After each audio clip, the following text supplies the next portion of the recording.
அப்படின்னு வர இருக்கிறாங்க. கரெக்டும் கொஞ்சம் பிள்ளைகளும் ஒரு 2-3 நிமிஷம் பார்ப்போம். Good evening, sir.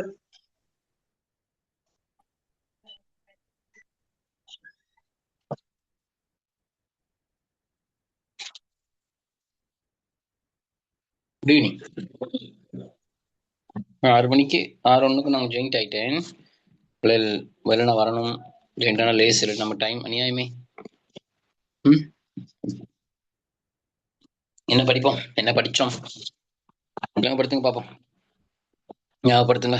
டே புதிதாக யாரும் இருக்கிறீங்களா? இன்றைய புது வரவு யாரும் இல்லையா?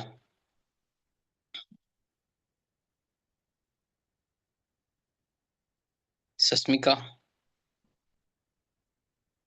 ரிஷ்னி, கட்டகஸ்தோட்டல நீங்க சொல்லுங்க பாப்போம். லாஸ்ட் வீக் நாங்க படிச்ச விஷயத்த. இலங்கை பிரித்தானியர் ஆட்சி. இலங்கை பிரித்தானியர் ஆட்சி. விளங்கப்படுத்துங்க. என்ன படிச்ச உங்களுக்கு ஞாபகம் இருக்கான்னு பாப்போம். ஞாபகம் வச்சிருக்கீங்களா? ஆங்கிலேயரின் தாய்நாடு பிரித்தானியா ஆகும். ஒல்லாந்தர் இலங்கையின் கரையோர பிரதேசங்களை 1796 ஆண்டு பிப்ரவரி மாதம் கைப்பற்றினர். அவர்கள் 1815 கண்டியை குடியேற்ற நாடாக்கி கொண்டனர். பிரித்தானியரது கவனம் இலங்கை மீது செலுத்தியமைக்கான காரணம் இலங்கை அமைவிட முக்கியத்துவம். இந்தியாவின் மேற்கு கிழக்கு கரையோரங்களை ஏனைய ஐரோப்பியரிடமிருந்து பாதுகாத்து இந்தியாவிற்கு தெற்காக தனிநாடாக இருந்தமை. இந்தியாவின் பாதுகாப்பிற்கு மட்டுமன்றி இந்து சமுத்திரத்தின் கடலாதிக்கத்தை மேற்கொள்ள முக்கியம். மேலைத்தேய கீழைத்தேய கடற்படையின் மத்திய நிலையமாக இருந்தமை. திருகோணமலை துறைமுகத்தின் முக்கியத்துவம் வங்காள விரிகுடாவையும் தென்கிழக்கு ஆசியாவையும் நோக்கி அமைந்த இயற்கை துறைமுகம். நாட்டின் உட்பகுதியை நோக்கி நீண்டு அமைந்த துறைமுகமாக இருப்பதனால் சூறாவளி காலங்களில் பாதுகாப்பாக கப்பல்களை நிறுத்தலாம். வர்த்தக முக்கியத்துவம் மிகவும் உயர்தரமான கடுவாவையும் மிளகு, கராம்பு, ஏலம், தாதிக்காய் போன்ற வாசனை திரவியங்களையும் கொண்டிருந்தமை. வாசனை திரவியங்களை தவிர யானை, முத்து, மாணிக்கம் போன்ற வர்த்தக பொருட்கள் காணப்பட்டமை. பிரித்தானியரின் உற்பத்தி பொருட்களை சந்தை ஒன்றை இந்த நாட்டில் உருவாக்கி கொள்ளல். பிரித்தானியர் இலங்கையில் வரும்போது இருந்த பிரிவுகளும் அவற்றின் அத்தாட்சிகளும். கரையோரம் ஒல்லாந்தர். சார்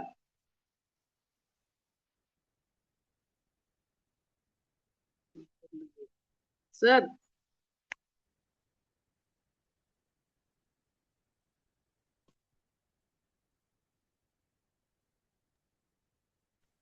சரியா ரிப்னி முடிஞ்சதா? Okay, very good Ripni. முதல் கிளாமர் செகண்ட் கிளாஸ்ல கூட 2வது கிளாஸ்ல அவர் சொன்னதோட விளங்கப்படுத்திட்டார். Very good. அபினா, ராஜ சுலக்ஷன் இருக்காரு. அபினாவுக்கு பிறகு ராஜ சுலக்ஷன் சொல்லுங்க. Raja Sulakshan. Okay sir. Right. Abina சொல்லவா? அபினா சொல்லுங்க. இலங்கையை ஆட்சி செய்த ஐரோப்பியர்களை ஒழுங்குமுறையில் எழுதுக. போர்த்துகேயர், ஒல்லாந்தர், பிரித்தானியர். ஒல்லாந்து நாடு ஆரம்பத்தில் எந்நாட்டின் கட்டுப்பாட்டின் கீழ் இருந்தது. இஸ்பானியா. ஆரம்பத்தில் ஒல்லாந்தர்கள் ஐரோப்பாவினை எங்கு சென்று வர்த்தக பொருட்களை பெற்றுக் கொண்டனர். போர்த்துகலின் லிஸ்பன் துறைமுகத்தில் இருந்து. பின்வரும் நாடுகள் பின்பற்றும் மதங்கள் எவை? ஒல்லாந்து புரட்டஸ்தாந்து மதம், இஸ்பானியா ரோமன் கத்தோலிக்கம். ஒல்லாந்துக்கும் இஸ்பானியாவிற்கும் இடையே கருத்து முரண்பாடு ஏற்பட காரணம் யாது? மத வேறுபாடு. ஒல்லாந்து இஸ்பானியாவின் கட்டுப்பாட்டின் காலத்தில் இஸ்பானியாவின் மன்னன் யார்? 2ஆம் பிலிப். ஒல்லாந்தர் லிஸ்பன் துறைமுகத்திற்கு வருவதற்கு தடை விதித்த மன்னர் யார்? 2ஆம் பிலிப். ஓகேயா இல்ல சார். அப்படின்னு எத்தனையாம் ஆண்டளவில் போர்த்துகேயர் ஆட்சியா வரும் வழியை ஒல்லாந்தர் அறிந்து கொண்டனர். 1595ஆம் ஆண்டு. பியூசி உருவாக்கப்பட்ட ஆண்டு யாது? 1602. ஒல்லாந்த கிழக்கிந்திய வர்த்தக கம்பெனி ஒல்லாந்த கம்பெனிகளுக்கு எவற்றிற்கு அனுமதி அளித்தது? வர்த்தகங்களை மேற்கொள்ள, நாடுகளை கைப்பற்ற, போட்டிகளை அமைக்க, ஆளுநர்களை நியமிக்க, கைப்பற்றிய பிரதேசங்களை நிர்வகிக்க. ஒல்லாந்தர் ஆரம்பத்தில் ஆசியாவின் எப்பிரதேசங்களில் ஆதிக்கம் செலுத்தினர். தென்னாசியா இந்தியாவின் கரையோரம். ஒல்லாந்த கீழைதேச வர்த்தக நிலையத்தின் அமைவிடம் யாது? ஜோவாவில் உள்ள பத்தேவியா. இலங்கைக்கு முதல் வருகை தந்த ஒல்லாந்த தூதர் தேர்கன்.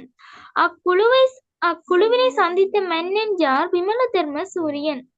முதலாம் விமலதர்ம சூரிய மன்னன் முன்னிலையில் மரியாதையின்றி நடந்து கொண்டதால் உயிரிழந்த ஒல்லாந்த தூதுக்குழு தலைவர் யார்? சிபில்தவர். முதலாம் விமலதர்ம சூரிய மன்னனின் பின் ஆட்சிக்கு வந்த கண்டி மன்னன் யார்? செனரத். போர்த்துகேயரை வெளியேற்ற ஒல்லாந்த உதவியை பெற்ற கண்டி மன்னன் யார்? 2ஆம் ராயசிங்கன். 1638ஆம் ஆண்டு ஒல்லாந்தருக்கும் 2ஆம் ராயசிங்கனுக்கும் இடையில் ஏற்பட்ட உடன்படிக்கையில் ஒல்லாந்தர் மீறியதாக காணப்படும் வாசகம் யாது? மன்னன் விரும்பினால் மாத்திரமே ஒல்லாந்த படைகள் நிறுத்தி வைக்கப்படும். 1638ஆம் ஆண்டு செய்து கொள்ளப்பட்ட உடன்படிக்கையை ஒல்லாந்தர் மீறும் போது 2ஆம் ராயசிங்கன் பொறுமையுடன் நடந்து கொண்டமைக்கான காரணம் யாது? கொழும்பு உள்ளிட்ட கோட்டைகளில் இருந்து போர்த்துகேயரை வெளியேற்ற உதவி தேவைப்படுதல். கொழும்பு கோட்டையை கைப்பற்ற உதவிய ஒல்லாந்த தளபதி யார்? ஜெராட் கல்பட். போர்த்துகேயரிடமிருந்து ஒல்லாந்தர் கைப்பற்றிய கோட்டைகளவை கொழும்பு, மாத்தறை, கற்பட்டி, மன்னார், யாழ்ப்பாணம். போர்த்துகேயருக்கு பதிலாக வேறொரு ஐரோப்பிய இனத்தவரை வரவழைத்த 2ஆம் ராயசிங்கனின் செயல் அமைத்தவர் மூலம் குறிப்பிடப்படுகின்றது. இஞ்சி எடுத்து மிளகாய் வாங்கியது போல. இலங்கையில் கைப்பற்றிய ஐரோப்பியர்களின் நீண்டகால நல்லுறவுடன் கண்டி மன்னனுடன் செயல்படுத்திய ஐரோப்பிய இனத்தவர் யார்? ஒல்லாந்தர். Okay Abina, very good. Sulakshan சொல்றேனா sir? ஓ பிரித்தானியர் இலங்கை வருகையும் ஆட்சி அதிகாரத்தை நிலைநாட்டுதலும். 1498ஆம் ஆண்டில் இந்தியாவுக்கு வந்த வெளிநாட்டவர் யார்? போர்த்துகேயர். போர்த்துகேயர் எவ்வாண்டில் இலங்கைக்கு விஜயம் செய்தனர்? 1505ஆம் ஆண்டு. 17ஆம் நூற்றாண்டின் ஆரம்பத்தில் ஆசியாவுக்கு வந்த வெளிநாட்டவர் யார்? ஒல்லாந்தர். போர்த்துகேயரிடமிருந்து இலங்கையின் கரையோர பிரதேசங்களில் ஒல்லாந்தர் தங்களது ஆட்சியை நிறுவிய ஆண்டு எது? 1658ஆம் ஆண்டு.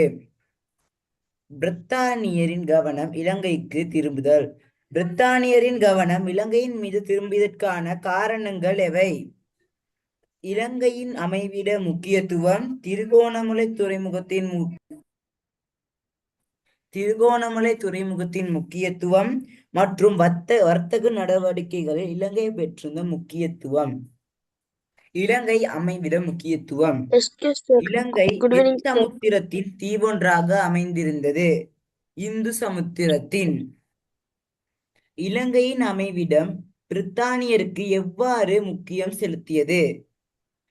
இலங்கையின் அமைவிடம் இந்தியாவில் பாதுகாப்பு மட்டுமின்றி இந்து சமுத்திரத்தின் கடலாதிக்கத்தை மேற்கொள்ளும் முக்கியமானதாக இருந்தமை மற்றும் மேலைத்தேய கீழைத்தேய கடற்பாதையின் மத்திய நிலையமாக இலங்கை இருந்தமை. திருகோணமலை துறைமுகத்தின் முக்கியத்துவம். ஆங்கிலேயருக்கு திருகோணமலை துறைமுகம் முக்கியமாகுவதற்கு எவ்வாறான காரணங்கள் காணப்பட்டன? வங்காள விரிகுடாவை தென்கிழக்கு ஆசியாவையும் நோக்கி அமைந்திருந்தது திருகோணமலை துறைமுகம். நாட்டின் உட்பகுதியை நோக்கி நீண்டு அமைந்துள்ள இயற்கை துறைமுகமான படியால் ஆபத்தான சூறாவளிகளை கப்பல்களை பாதுகாக்க கொள்ள கூடியதாக இருந்தமை மற்றும் ஆங்கிலேயர் இந்து சமுத்திரத்தில் பிரான்சியருடன் மேற்கொண்டிருந்த கடற்சண்டைகளின் போது திருகோணமலை துறைமுகம் போர் நடவடிக்கைகளில் முக்கியமாக இருந்தவை.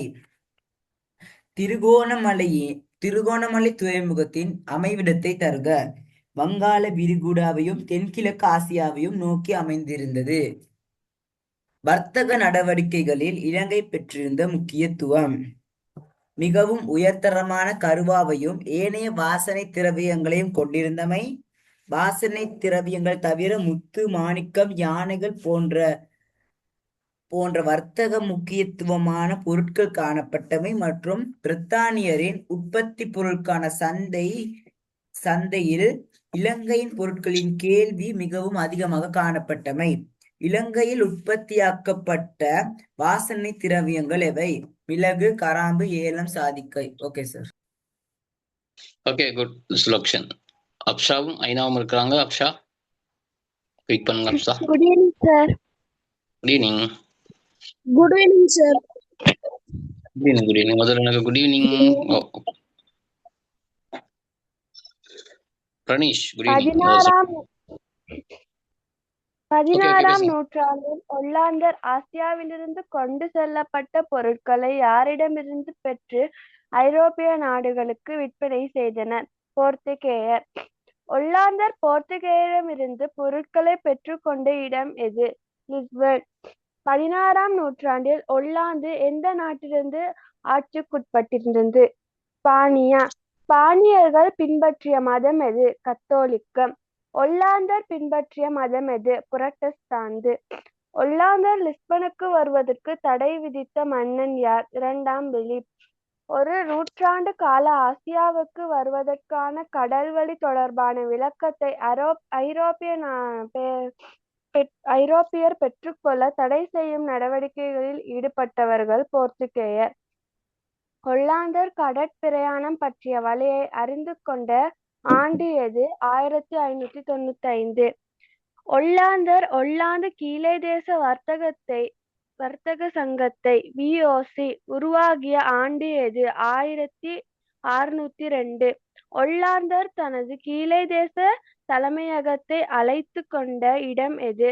ஜாயாவின் பத்தேவியா.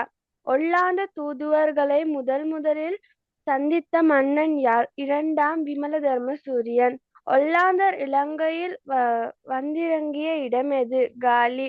செனரத்தின் பின்னர் கண்டியின் ஆட்சியாளன் யார்? 2ஆம் ராஜசிங்கன். 1638 இலங்கையிலிருந்து முற்றாக வெளியேறப்பட்ட ஐரோப்பிய இனம் எது? போர்த்துகேயர். சரி சார்.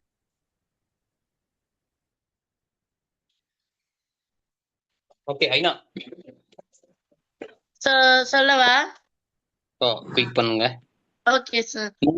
இலங்கையின் கரையோர பிரதேசங்கள் ஒல்லாந்தரின் ஆட்சிக்குட்படுதல். ஒல்லாந்தர் ஆசியாவிற்கு வருவதற்கான காரணங்கள் எவை? வர்த்தக பொருட்களை பெற்றுக் கொள்வதற்கு, 2ஆம் விமலதர்ம சூரிய மன்னனின் காலத்தில் போர்த்துகேயரை விரட்டுவதற்கு. ஒல்லாந்தருக்கு எதிராக நடவடிக்கைகளை மேற்கொண்ட ஸ்பானிய மன்னன் யார்? 2ஆம் பிலிப் மன்னன். ஒல்லாந்தர் இலங்கைக்கு வந்த ஆண்டு எது? 1602ஆம் ஆண்டு. கீழே தேச ஒல்லாந்து வர்த்தக சங்கம் உருவாக்கப்பட்ட ஆண்டு எது? 1602ஆம் ஆண்டு. ஒல்லாந்தர் கீழே தேச வர்த்தக சங்கத்திற்கு வழங்கப்பட்ட அதிகாரங்கள் 2ஐ குறிப்பிட. கோட்டைகள் அமைத்தல், நாடுகளை கைப்பற்றல். கீழே தேச வர்த்தக சங்கத்தின் தலைமை செயலகம் எந்த நாட்டில் நிறுவப்பட்டது? ஜாவா, பத்தேவியா. இலங்கைக்கு வருகை தந்த முதலாவது ஒல்லாந்து தளபதியார்? ஜோரிஸ் வான் ஸ்பில்பேர்கன். ஒல்லாந்தர் இலங்கை வந்த போது இலங்கையை ஆட்சி செய்த மன்னன் யார்? 1ஆம் விமலதர்ம சூரிய மன்னன். 2ஆம் ராஜசிங்க மன்னன் ஒல்லாந்தரின் உதவியை நாடியமைக்கான காரணங்கள் 2ஐ குறிப்பிடுக. போர்த்துகேயரை நாட்டிலிருந்தே வெளியேற்ற, இலங்கை மன்னர்களுடன் பழகுவதற்கு. 1638ஆம் ஆண்டு உடன்படிக்கையின் முக்கிய விடயங்களை குறிப்பிடுக. போர்த்துகேயர் இலங்கையிலிருந்து வெளியேற்றுவதற்கு கன்னி மன்னனுக்கு உதவி வழங்க ஒல்லாந்தர் உடன்படல். போர்த்துகேயருக்கு எதிராக மேற்கொள்ளப்படும் போரில் ஒல்லாந்தருக்கு ஏற்படும் செலவை கருவா, மிளகு, தேன்மிளகு என்பவற்றை வழங்குவதன் மூலம் நிவர்த்தி செய்ய மன்னன் உடன்படல். யானைகள் தவிர கண்டி ராசதானியின் ஏனைய வர்த்தக பொருள்களை பணம் கொடுத்து பெறும் ஏகபோக உரிமையை ஒல்லாந்தருக்கு வழங்கல். போர்த்துகேயரிடமிருந்து கைப்பற்றப்படும் கோட்டைகளில் மன்னன் விரும்பினால் ஒல்லாந்தரின் படையை நிறுத்துவதற்கு உடன்படல். இலங்கையில் போர்த்துகேயர் அமைத்த கோட்டைகள் காணப்படும் இடங்கள் குறிப்பிடுக. திருகோணமலை, நீர்கொழும்பு, காலி, களுத்துறை, கொழும்பு, மன்னார், யாழ்ப்பாணம். கன்னி மன்னனுக்கும் ஒல்லாந்தருக்கும் இடையே கருத்து வேறுபாடு ஏற்படுவதற்கான காரணம் யாது? ஒல்லாந்தர் கைப்பற்றிய கோட்டைகளில் மன்னனுக்கு ஒப்படைக்க தவறியமே இதற்கான காரணமாகும். இலங்கையில் இலங்கையில் கருவா பெருமளவில் விளைந்த பகுதிகள் இவை. நீர்கொழும்பு காலி.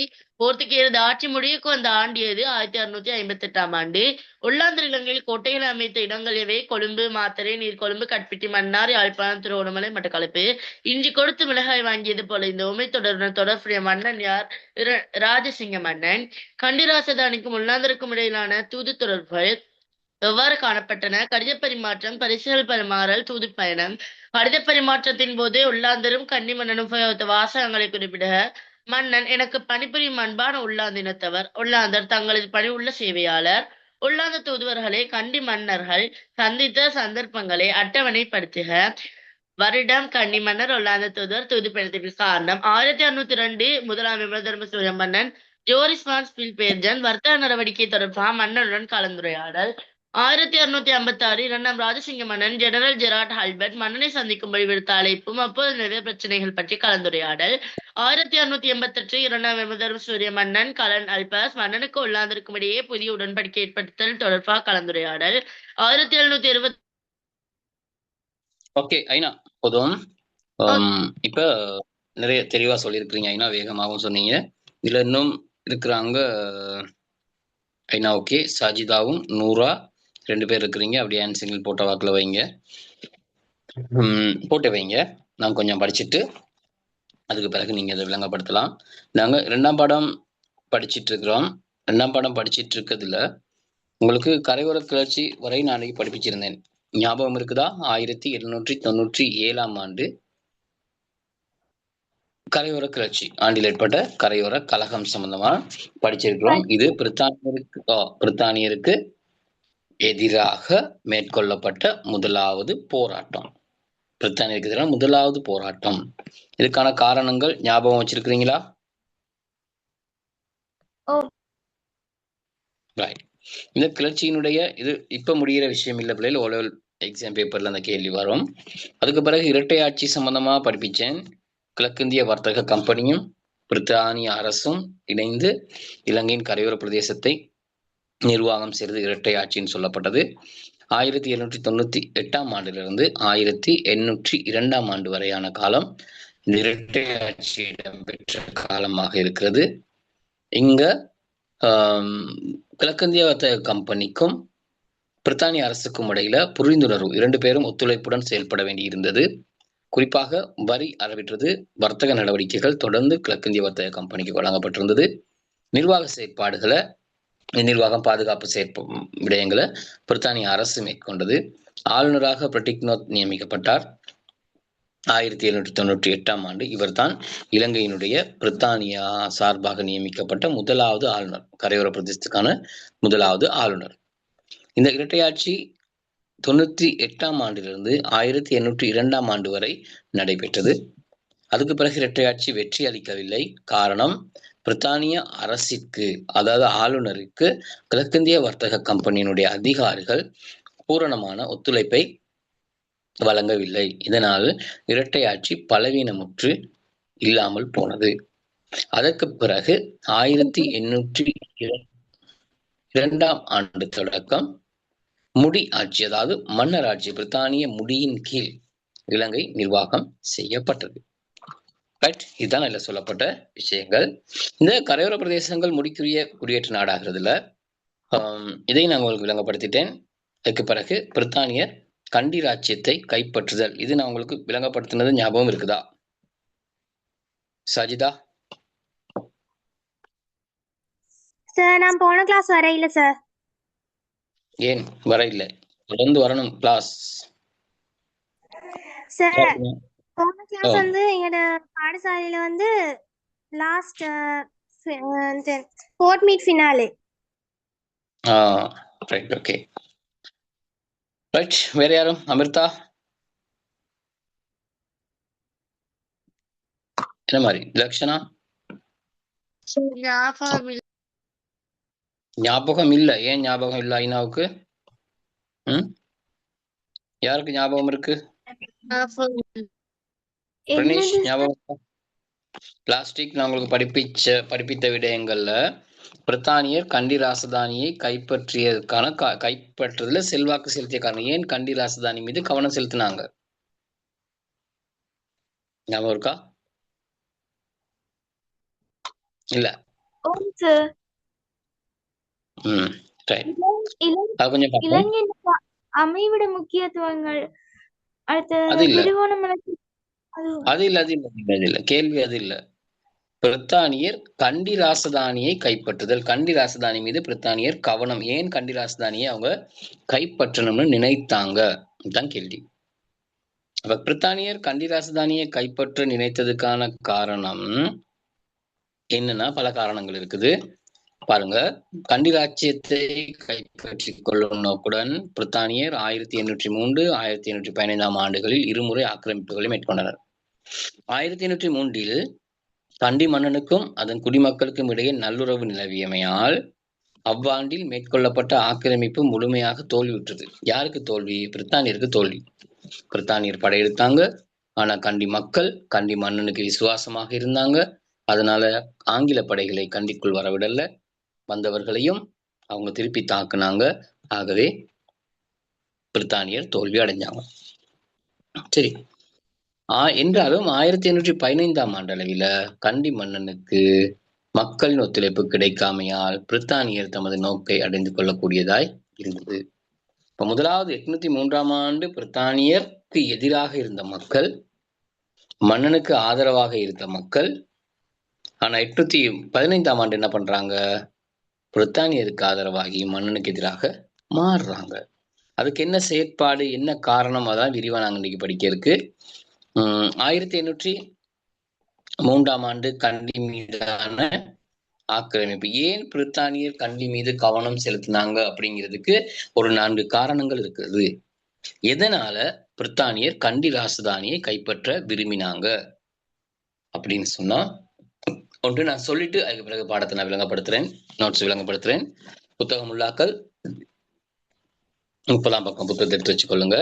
ஒன்று, இந்த பிரித்தானியர் கரையோரத்தை நிர்வாகம் செய்யற நேரம் மத்திய பிரதேசத்துல, மலையக பிரதேசத்துல ஒரு ராசதானி சுயாதீனமாக சுதந்திரமாக இருப்பதை அவர்கள்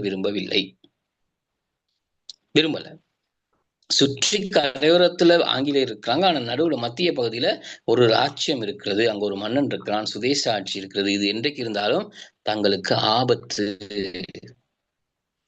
அதனால எப்படியாவது என்ன செய்யணும், இந்த கண்டி ராசதானியை தன் கட்டுப்பாட்டுக்குள்ள கொண்டு வரணும் அப்படிங்கிற விருப்பத்துல இந்த பிரிட்டிக்னோத் இருக்கிறார், ஆங்கிலேயர் இருக்கிறாங்க. சரி, அப்ப அதுக்கு பல காரணம் இருக்குது. ஒரு காரணம் இல்ல, சும்மா கைப்பற்றணும், பல காரணங்கள் இருக்கிறது. அதுல ஒரு காரணம், ஆங்கிலேயருடைய கரையோர பிரதேச ஆட்சி பிரதேசம், ஆங்கிலேயர் கரையோர பிரதேசத்துல ஆட்சி செய்யும் போது அங்கு இருக்கின்ற சுதேச மக்கள், இலங்கையை சார்ந்த மக்கள் கண்டி மன்னனைத்தான் தங்களோட மன்னனா நினைக்கிறாங்க. இது எவ்வளவு பெரிய ஒரு அவமானம் யாருக்கு? பிரித்தானியருக்கு. தாங்கள் கரையோர பிரதேச நிர்வாகம் செய்யும் போது தங்களை மீறி கண்டில இருக்க மன்னன் தான் தங்களுடைய மன்னன் அப்படின்னு சொன்னால் அது தங்களுக்கு ஒரு அவமானம். ஆகவே கண்டி ராசதானியை கைப்பற்றணும்னு நினைக்கிறாங்க. அதே மாதிரி இன்னொரு காரணம், கரையோரத்தில் இடம்பெற்ற கிளர்ச்சிகளுக்கு, அதாவது 1797 ஆண்டு இடம்பெற்ற கிளர்ச்சிக்கும் கண்டி மன்னன் தான் காரணம். கரையோரத்தில் இருக்கிற சிங்கள மக்களை தூண்டிவிட்டு ஆங்கிலேயருக்கு எதிராக கிளர்ச்சி செய்யறதுக்கு, போராட்டம் செய்யறதுக்கு கண்டி மன்னன் தான் காரணமாக இருக்கின்றான் என்ற சந்தேகம் ஆங்கிலேயருக்கு இருந்தது. அப்படி தனக்கு எதிராக சந்தேகம், ஒரு சூழ்ச்சி செய்கின்ற ஒரு மன்னனை வைக்க கூடாது, அவனை வென்று நாங்க கண்டிராசனை கைப்பற்றணும் அப்படிங்கிற ஆசை, எண்ணம் ஆங்கிலேயருக்கு இருந்தது. அதனால கண்டிராசதானி மீது கவனம் செலுத்தினாங்க. மூன்றாவது காரணம், கொழும்பு திருகோணமலை தரைமார்க்க தொடர்புகளுக்கு கண்டி ராஜ்யம் தடையாக இருந்தமை. திருகோணமலை இருக்கிறது கிழக்குல, மேற்குல இருக்குது கொழும்பு. இப்ப இரண்டுக்கும் இடையிலான தரைவழி பாதை ஒன்று அமைத்து விட்டால் இலகுவாக போக முடியும். ஆனா மத்திய பகுதி அந்த தரைவழி பாதை அமைக்க முடியாமல் அந்த பகுதியில் இருக்கிறது யார்? இந்த ஹமூத் ஸ்கிரீன் வரப்படா கோடு. மத்திய பகுதியில இருக்கிறது யாரு? மத்திய பகுதியில மலையக அரசு. அப்ப நாங்க பாதை அமைக்க முடியாது, மன்னன்ட்ட கேட்கலாங்க, எங்களுக்கு அனுமதி தாங்க, நாங்க பாதை அமைச்சுக்கிறோம். இப்ப நாங்க திருகோணமலைக்கும் கொழும்புக்கும் இடையிலான தொடர்புகளை வச்சுக்கொள்றதுக்கு இலகுவாக இருக்குது. இப்ப நாங்க சுற்றி போறோம், அது எங்களுக்கு சரியான செலவா இருக்குது, நேரம் போகுது, ஆகவே தாங்கன்னு சொல்லி கேட்டாங்க. அதுக்கு மன்னன் சொன்னான், உங்களுக்கு நாங்க பாதை அமைப்பதற்கு அனுமதி தர முடியாது. சார் அனுமதி தர இப்படி யாரு சார் சொல்றேன்? எந்த மன்னன் சார் சொல்றேன்? ஸ்ரீ விக்ரம ராஜசிங்கன், கடைசி மன்னன் ஸ்ரீ விக்ரம ராஜசிங்கன். சரி, ஓகே 1798ஆம் ஆண்டு தான் விக்ரம ராஜசிங்கன் மன்னனாக்கப்பட்டான். அப்ப அவர் தான் சொல்றார், நாங்க உதவி செய்ய முடியாதுன்னு சொல்லி. சரி, தைரியமாக இருந்தான் மன்னன் ஆரம்பத்துல. அதே மாதிரி இன்னொரு பிரச்சனை இருந்தது பிரித்தானியருக்கு. இந்த கண்டி மன்னன் விக்ரம ராஜசிங்கன் பிரித்தானியருக்கு எதிராக பிரான்சியோட உதவியை பெற்றுக்கொள்ளலாம் என்ற அச்சம். ஏன் அந்த அச்சம் வந்துச்சுன்னு சொன்னா, போர்த்துகேயரை விரட்ட கண்டி மன்னர்கள் ஒல்லாந்தரை கொண்டு வந்தாங்க. ஒல்லாந்தர் தான் போர்த்துகேயர் என்ன செஞ்சாங்க, விரட்டுனாங்க. ஒல்லாந்தரை விரட்டத்தான் ஆங்கிலேயரை கொண்டு வந்தாங்க. ஆங்கிலேயரை வைத்து தான் ஒல்லாந்தரை விரட்டுனாங்க. சரி, அதே மாதிரி ஆங்கிலேயரை விரட்ட ஆசியாவுல, இந்தியாவுல இருக்கின்ற பிரான்சியர் உதவியை நாடி தங்களையும் விரட்ட முயற்சி செய்வாங்க. அதனால கண்டி ராசதானி என்ற ஒன்று இருக்கக்கூடாது, முழு நாடும் தங்களோட கட்டுப்பாட்டுக்குள்ள இருக்கணும், நாங்க இதனூடாக அந்த நாட்டை நிர்வாகம் செய்து நல்ல லாபத்தை சம்பாதிக்கணும் அப்படிங்கிற நோக்கம் ஆங்கிலேயருக்கு இருந்தது. அதனால தான் ஆங்கிலேயர் கண்டி ராசதானியை கைப்பற்றுவதற்கான வேலைகளை ஆரம்பிச்சாங்க. அப்ப என்ன பண்றானா, இந்த பிரெட்டிக்னோத் எடுத்ததோட யுத்தத்துக்கு போகல, கண்டி மீது படையெடுக்கல.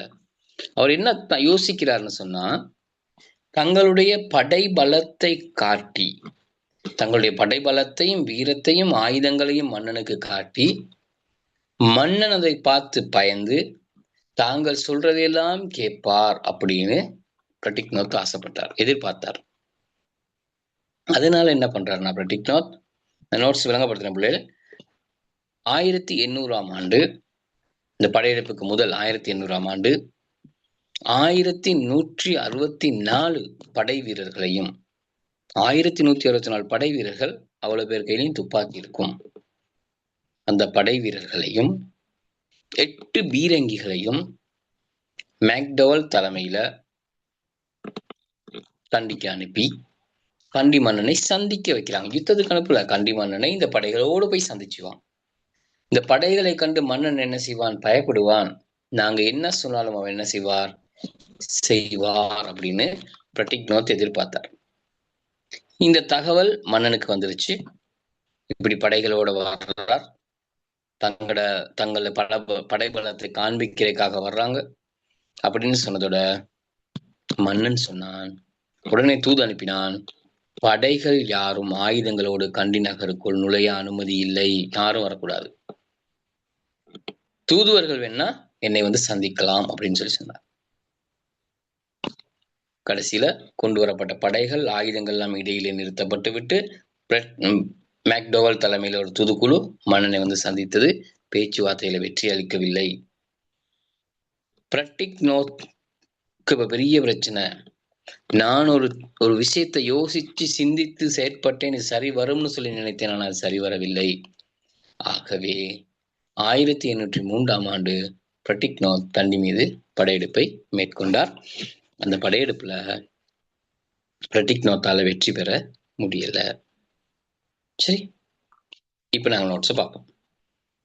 இப்ப நான் சொன்ன விஷயம் இருக்கா இல்லையான்னு சொல்லி பாருங்க, நீங்களே பாருங்க, ஒருத்தரும் ஒரு 2 நிமிஷம் பாருங்க. அவ்வளவு இந்த பக்கம் இருக்கு, அவ்வளவு பாருங்க வேகமா.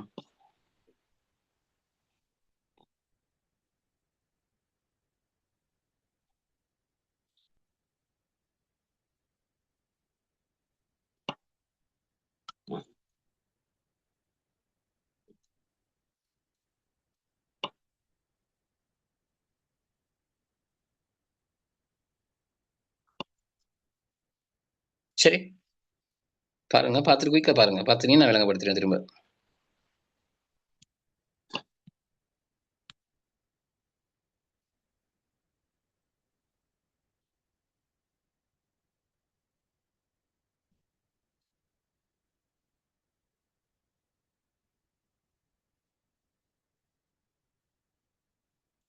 எக்ஸ்கியூஸ் மீ சார், எனக்கு ஒரு டவுட் சார். ஏன்னா கண்டியில ஆட்சி செய்த மன்னர்கள்ல திரிசிங்களாதீஸ்வர் அப்படின்னு சொல்லிட்டு தன்னை அறிமுகம் செஞ்ச மன்னன் யார் சார்? 2ஆம் ராஜசிங்கன். Okay sir, thank you. 2ஆம் ராஜசிங்க மன்னன். சரி, ரைட். இப்ப நோட்ஸை பாருங்க. ஓகே. இந்த ஆங்கிலேயர் கரையோர பிரதேசங்களை ஆட்சி புரிந்து கொண்டிருக்கையில் கண்டி பிரதேசத்தில் சுதந்திரமான தனி அரசொன்று இருப்பதை அவர்கள் விரும்பவில்லை. இதனால் ஆளுநர் பெட்டிக்னோத் மைக்கோஃபனுங்க கண்டியில் தமக்கு இணக்கமான அரசு ஒன்றை உள்வாங்கிக் கொள்வதற்கான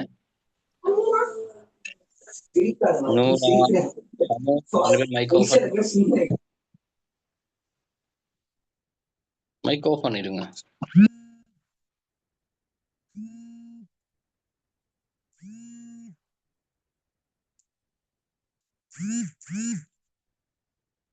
சரி, அப்ப என்ன பண்றான்னு சொன்னா, சுதந்திரமான அரசு தனி அரசு ஒன்று இருப்பதை அவர்கள் விரும்பவில்லை. இதனால் ஆளுநர் பிரட்டிக்னோத் கண்டியில் தமக்கு இணக்கமான அரசு ஒன்றை உருவாக்கி கொள்வதற்கோ அல்லது அதனை கைப்பற்றி கொள்வதற்கோ நாட்டம் கொண்டார். அதற்கான ஏனைய காரணங்கள் வருமாறு தான் நாம் சொல்லப்பட்ட விஷயங்கள் தான் இங்கே இருக்குது பாருங்க. ஆங்கிலேயரின் ஆட்சி பிரதேசங்களில் வாழும் மக்களும் கண்டி மன்னரையே தமது ஆட்சியாளனாக கருதியமை. ஆங்கிலேயரின் ஆட்சி பிரதேசத்தில் வாழும் மக்களும் கண்டி மன்னரையே தமது ஆட்சியாளராக கருதியமை. கரையோரத்தில் இடம்பெறும் கிளர்ச்சிகளுக்கு கண்டி ராச்சிய மன்னன் உதவுவதாக ஏற்பட்ட சந்தேகம். நான் சொன்ன விஷயம் தான் அப்படியே இருக்கும். கொழும்பு திருகோணமலை தரைமார்க்க தொடர்புகளுக்கு கண்டி ராச்சியம் தடையாக இருந்தமை. பிரித்தானியருக்கு எதிராக மன்னன் பிரான்சின் உதவியை பெற்றுக் கொள்ளலாம் என்ற அச்சம். இந்த காரணங்களால தான் ஆங்கிலேயர் கண்டி ராச்சியம் மீது கவனம் செலுத்தினார். சரி, 1798ஆம் ஆண்டில் ராஜாதி ராஜசிங்க மன்னனின் மரணத்தை அடுத்து கண்ணுசாமி இளவரசன் ஸ்ரீ விக்ரம ராஜசிங்கன் என்ற பெயருடன் மன்னனான போது முத்துசாமி எனும் இன்னொரு இளவரசனும் அரசுக்கு உரித்தாளியாக இருந்து வந்தான். இது ஞாபகம் வச்சுக்கொள்ளுங்க. சொல்லப்பட்ட விஷயம் நான் முதல்ல சொல்லல, விளங்கப்படுத்துறதுக்காக. 1798ஆம் ஆண்டு ராஜாதி ராஜசிங்க மரணிக்கின்றான். அந்த நேரம் ஆட்சிக்கு உரிமையான 2 இளவரசர்கள் இருக்கிறாங்க. ஒருத்தர் கண்ணுசாமி, இன்னொருத்தர் முத்துசாமி. சரி, ரைட். இந்த கண்ணுசாமி தான் ஸ்ரீ விக்ரம ராஜசிங்கன் என்ற பெயருடன் மன்னனாகின்றான். முத்துசாமி என்ற இன்னொரு இளவரசனும் அரசுக்கு உரித்தாளியாக இருந்து வந்தான். இவ்விளவரசன் தப்பியோடி ஆங்கிலேயரிடம் தஞ்சமடை. ஏன்னா 2 பேர்ல விக்ரம ராஜசிங்கன், அதாவது கண்ணுசாமி தான் மன்னனாக்கப்பட்டான். பிலிமத்தலாவை என்ற பிரதம பிரதானியினுடைய வழிகாட்டலின் கீழ் அவருடைய அதிகாரத்தை பயன்படுத்தி தனக்கு சார்பான தன்னுடைய வளர்ப்பு மகன் சொல்லப்படுகின்ற விக்ரம ராஜசிங்கன் என்ற பெயர்ல கண்ணுசாமியை மன்னனாக்கினான். இருந்த மற்றையவன் இருந்தால் அவனுக்கு உயிருக்கு ஆபத்து. ஏன்னா ஒருவன் ஆட்சிக்கு வந்துட்டான், மற்றவன் ஆட்சிக்கு உரிமை உடையவன். அப்ப அதனால என்ன செய்வாங்க, சில நேரம் அவனை கைது செய்யவோ கொலை செய்யவோ வாய்ப்பு இருக்குது. ஆகவே முத்துசாமி என்ன செய்தான், பாதுகாப்புக்காக ஆங்கிலேயரிடம் தப்பியோடினான்.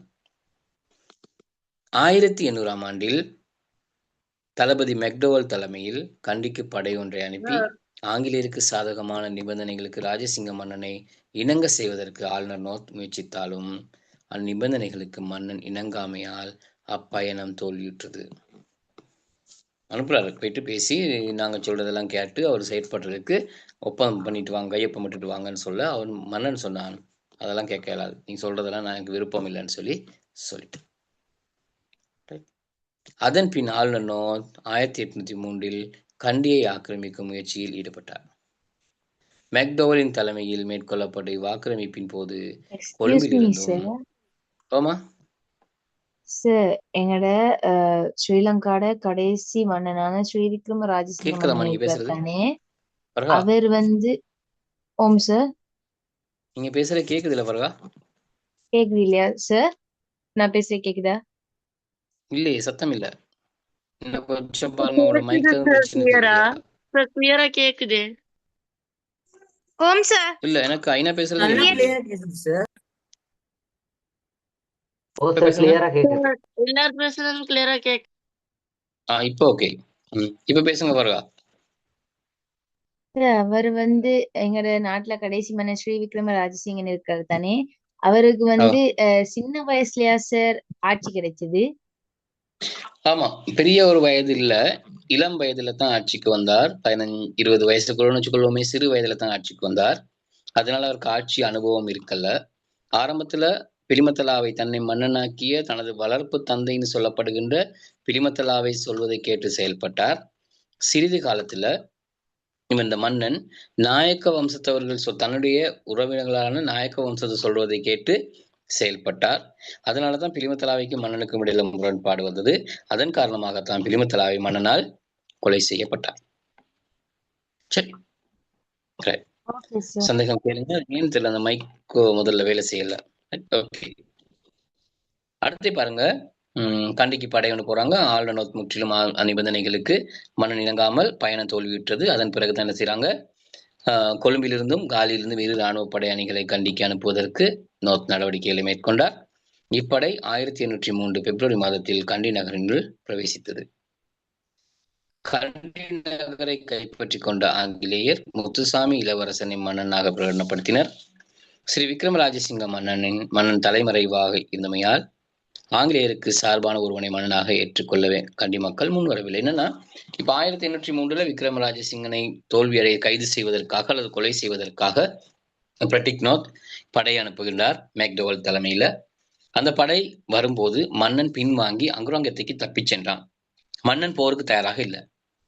அப்ப பின்வாங்கி அங்குரங்கத்தைக்கு போய் பாதுகாப்பாக இருந்தான். அந்த சந்தர்ப்பத்தில தான் இப்ப கண்டியில மன்னன் இல்ல, மன்னன் தான் பின்வாங்கிட்டான். இந்த சந்தர்ப்பத்துல தான் முத்துசாமி என்றவன், முன்ன கண்ணுசாமி ஆட்சிக்கு வரும்போது இன்னொரு இருந்தானே ஆட்சிக்கு உரிமையானவன், அவன் ஆங்கிலேயரிடம் தஞ்சமடைந்திருந்தானே, ஆட்சிக்கு உரிமை தெரிந்ததுதானே, அவனை கொண்டு வந்து என்ன செய்யறாங்க, மன்னனாக்குனாங்க. முத்துசாமியை கண்டிக்கு மன்னனாக்கி ஆங்கிலேயர் கண்டி நகரை கைப்பற்றினாங்க.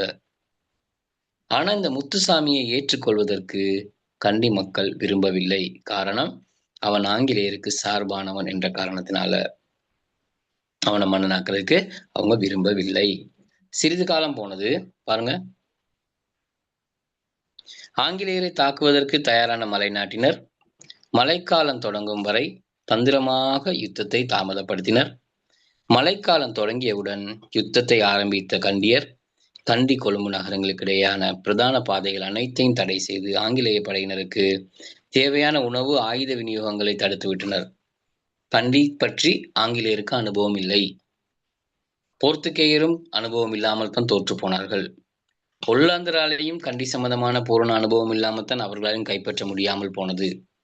ஆங்கிலேயரும் அதே வேலையை தான் செஞ்சாங்க. கண்டி ராசதானி சம்பந்தமான தரை தோற்றம், காலநிலை, எந்த விடயமும் தெரியாமல் கண்டிக்குள் வந்து மாட்டிக்கொண்டார்கள். கண்டிக்குள் மாட்டிக்கொண்டதுக்கு பிறகு கொழும்புக்கும் கண்டிக்கும் திருகோணமலைக்கும் கண்டிக்குமான பாதை தடை செய்யப்பட்டது. இப்ப கண்டிக்குள் மாட்டிக்கொண்ட ஆங்கில படை வீரர்களுக்கு மழை, குளிர், காலநிலை மாற்றம் அவர்களால் தாக்கு பிடிக்க முடியவில்லை. நோய்களால் இறந்து போறாங்க. சாப்பாடு இல்ல, தண்ணி இல்ல, ஏனைய மருந்து இல்ல, எதுவுமே கிடைக்கல. இதனால் கண்டி ராசதானிக்குள் ஆங்கில படைகள் முழுமையாக அழிக்கப்பட்டதாக சொல்லப்படுகிறது. ஆங்கிலேயரால் மன்னனாக்கப்பட்ட ஹமூத், கஷ்டம்னா ஓடுங்க.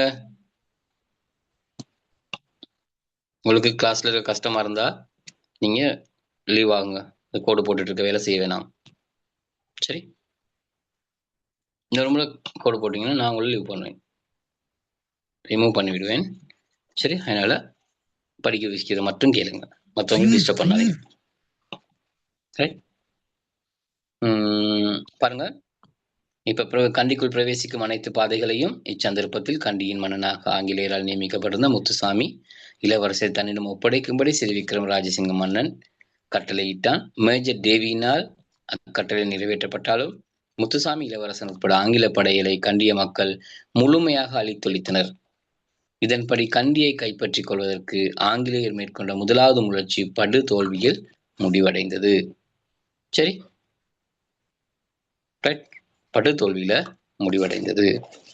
இப்ப இந்த 2 பேர் இருக்கிறீங்க, சாஜிதா, நூரா, 2 பேரை விளங்கப்படுத்துங்க. அதுவரை நான் விளங்கப்படுத்தின விஷயத்த மிச்ச பிள்ளைகள் வாசிங்க, கேட்டுக்கொள்ளுங்க. சாஜிதா. ஓம் sir, good evening. Good evening. இலங்கையில் பிரித்தானியரின் அதுல கேள்வி எடுத்திருக்கிறேன் சார். சொல்லுங்க சார். பிரித்தானியரின் கவனம் இலங்கை மீது திரும்பியமைக்கான காரணங்கள் யாவை? இலங்கை அமைவின் முக்கியத்துவம், திருகோணமலை துறைமுகத்தின் முக்கியத்துவம், வர்த்தக நடவடிக்கையின் இலங்கை பெற்றிருந்த முக்கியத்துவம். இலங்கையின் அமைவிடம் பிரித்தானியருக்கு முக்கியத்துவம் வாய்ந்ததில் செல்வாக்கு செலுத்திய காரணிகள் எவை? இலங்கையின் அமைவிடமானது இந்தியாவிற்கு பாதுகாப்பு வழங்கியமை மட்டுமன்றி இந்து சமுத்திரத்திற்கு கடலாதிக்கத்தை மேற்கொள்ளவும் முக்கியமாக இருந்தமை. மேலைதேய கீழைதேய மத்திய நிலையமாக இலங்கை அமைந்திருத்தல். பிரித்தானியர் இலங்கைக்கு வரும்பொழுது கண்டி ஆட்சி செய்த மன்னன் யார்? ராஜாதி ராஜசிங்கன். திருகோணமலை துறைமுகமானது பிரித்தானியருக்கு செல்வாக்கு செலுத்திய காணப்பட்ட காரணிகள் மூன்றும் எவை? காரணிகள் ஒன்று தருக. வங்காள விரிகுடாவை தென்கிழக்கு ஆசியாவை நோக்கி அமைந்துள்ள இயற்கை துறைமுகமாக இருந்தமை. 1796 ஆண்டிலிருந்து 1815 கண்டியை கைப்பற்றி கொள்ளும் வரை நிலவிய 3 பிரித்தானிய ஆட்சி முக்கிய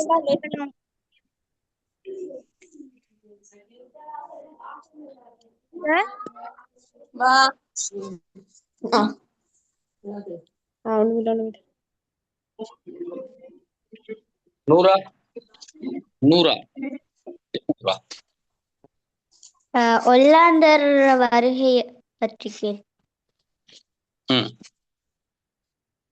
இலங்கைக்கு முதலில் வந்த ஒல்லாந்த தூதுவர் யார்? ஜோரிஸ் வான் இஸ்பில்பெர்ஜன். ஜோரிஸ் வான் இஸ்பில்பெர்ஜன் எத்தனையாம் ஆண்டு இலங்கைக்கு வந்தார்? 1602 ஆண்டு. ஒல்லாந்த தூதுவர் எந்த மன்னனை சந்தித்தார்? முதலாம் விமலதர்ம சூரிய மன்னன். ஜோரிஸ் வான் இஸ்பில்பெர்ஜன் தரையிறங்கிய இடம்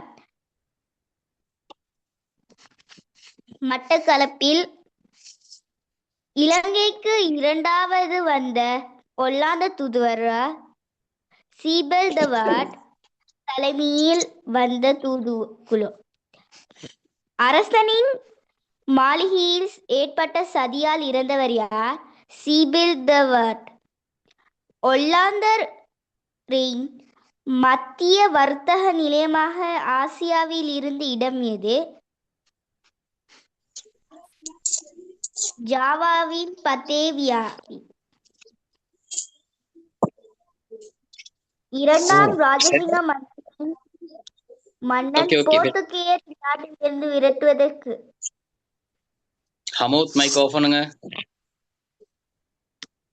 விரட்டுவதற்கு எந்த இனத்தவரை அழைத்தார்?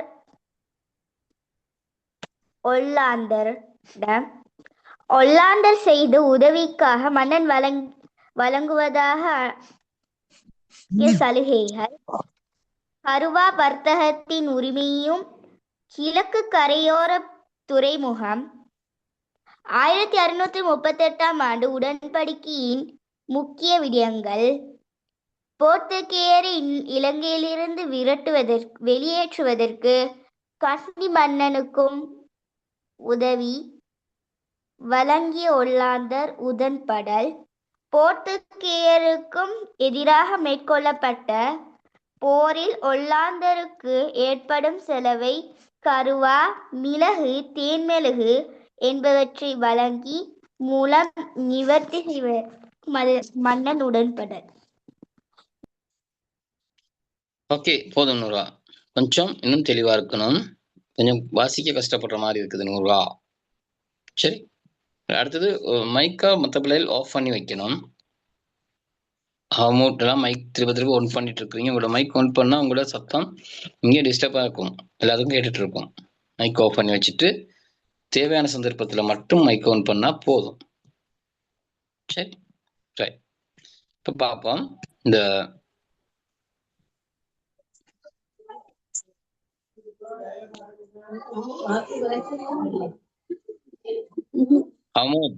கேக்குது நான் சொல்றது?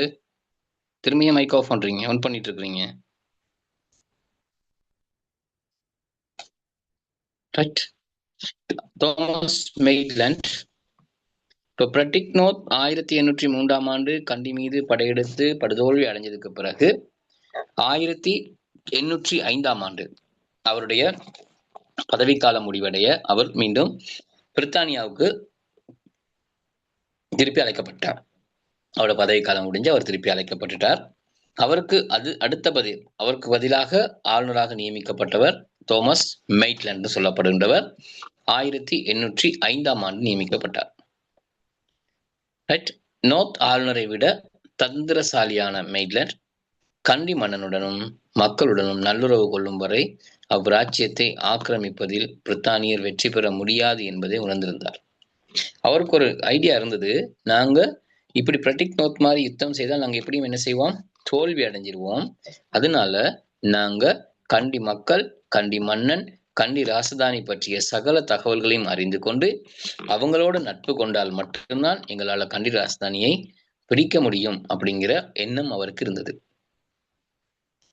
இதனால் அவன் கண்டி ராச்சியத்துடன் தந்திரமான உறவை மேற்கொண்டார். கண்டி ராச்சியத்தில் அப்போது காணப்பட்ட உள்நாட்டு முரண்பாடுகளை வளரச் செய்வதும் அவ்ராச்சியம் பற்றிய அனைத்து தகவல்களையும் இரகசியமாக திரட்டிக் கொள்வதும் மெய்ட்லண்டின் தந்திரமான செயற்பாடுகளாய் அமைந்தன. இக்கொள்கையை நடைமுறைப்படுத்துவதற்காக ஜான் டொய்லி என்னும் உத்தியோகத்தரை அவர் நியமித்துக் கொண்டார். தோமஸ் மெய்ட்லண்ட் தந்திரமான முறையில கண்டி ராசதானியை கைப்பற்றுவதற்கான நடவடிக்கைகளை மேற்கொண்டார். அவர் என்ன பண்றாருன்னா, கண்டி ராசதானி பற்றிய சகல தகவல்களையும் அறிந்து மக்களையும் மன்னனையும் நண்பர்களாக அதை நட்பு கொண்டு அதன் பிறகுதான் என்ன செய்யறார், கண்டியை பிடிக்கணும் அப்படிங்கிற நிலைக்கு அவர் உள்வாங்கிறார். அவர் என்ன செய்யறாருன்னு சொன்னா, இந்த வேலையை செய்யறதுக்கு ஒரு அதிகாரியை நியமிக்கிறார். அவர் பேர் ஜான் டொய்லி.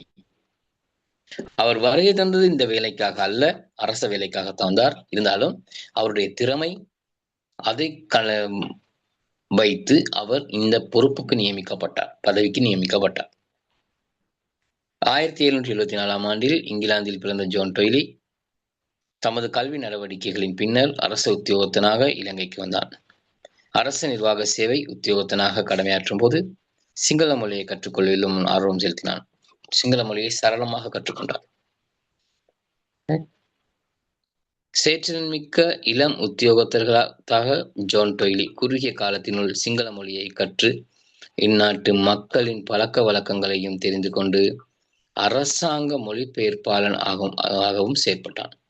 மொழிபெயர்ப்பாளர் ஆங்கிலத்தை சிங்களத்துக்கு மொழிபெயர்க்கிறார். எந்த அளவுக்கு திறமையானவர், சிங்களத்தை கற்றுக்கொண்டு ஒரு மொழிபெயர்ப்பாளராக வந்திருக்கிறார். சரி, டொய்லியின் திறன்களை புரிந்து கொண்ட ஆளுநர் மெய்ட்லண்ட் கண்டி ராஜ்யத்தின் உளவு தகவல்களை தெரிந்து கொள்வதற்கு அவனை பயன்படுத்தி கொண்டார். அவர் நல்ல சிங்களம் தெரியும், ஆங்கிலம் தெரியும், மக்களோடு நல்லா பழக தெரியும். ஆகவே என்ன செஞ்சிட்டார், அவரை பயன்படுத்தி கண்டி ராஜதானி சம்பந்தமான சகல தகவல்களையும் பெற்றுக்கொள்வதற்கான நடவடிக்கைகளை மேற்கொண்டார். கரையோர மக்களுடன் தொடர்புகளை கொண்டிருந்த கண்டி ராஜ்ய அதிகாரிகளுடன் பழகத் தொடங்கிய டொய்லி அவர்களாக கண்டியின் முக்கியமான பிரபுக்களுடன் தொடர்புகளை உருவாக்கி கொண்டார். கரையோர மக்களோட தொடர்பு இருக்கிற கண்டி பிரதானிகள் இருப்பாங்க, அவரோட ஒரு பேசுறாரு, அவங்களோட பழகிறாரு. அவங்க மூலமாக கண்டி ராஜதானியில் இருக்கிற முக்கியமான பிரதானிகளோட பேச ஆரம்பிக்கிறாரு.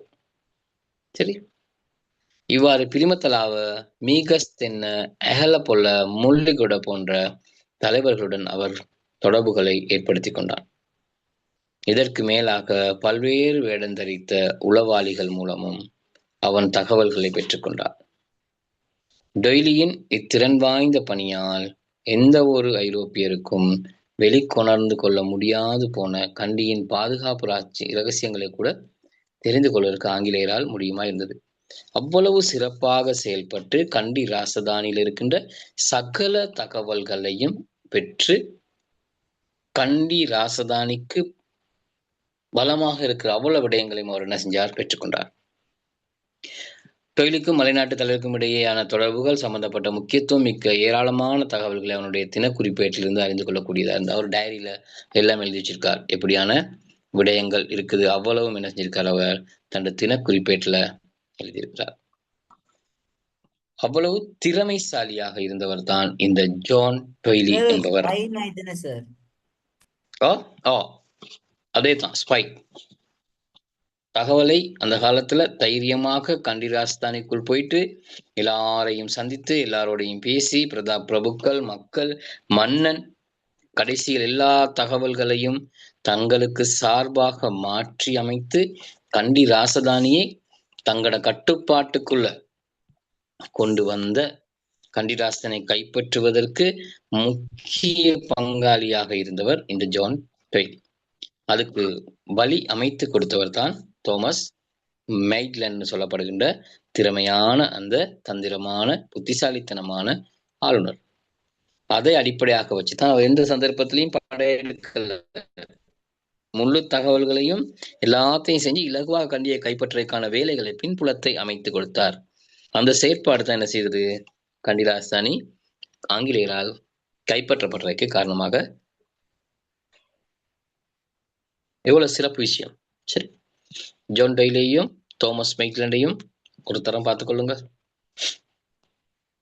இதுல விளங்காத தகவல்கள் எதுவும் இருந்தா கேளுங்க பிள்ளை.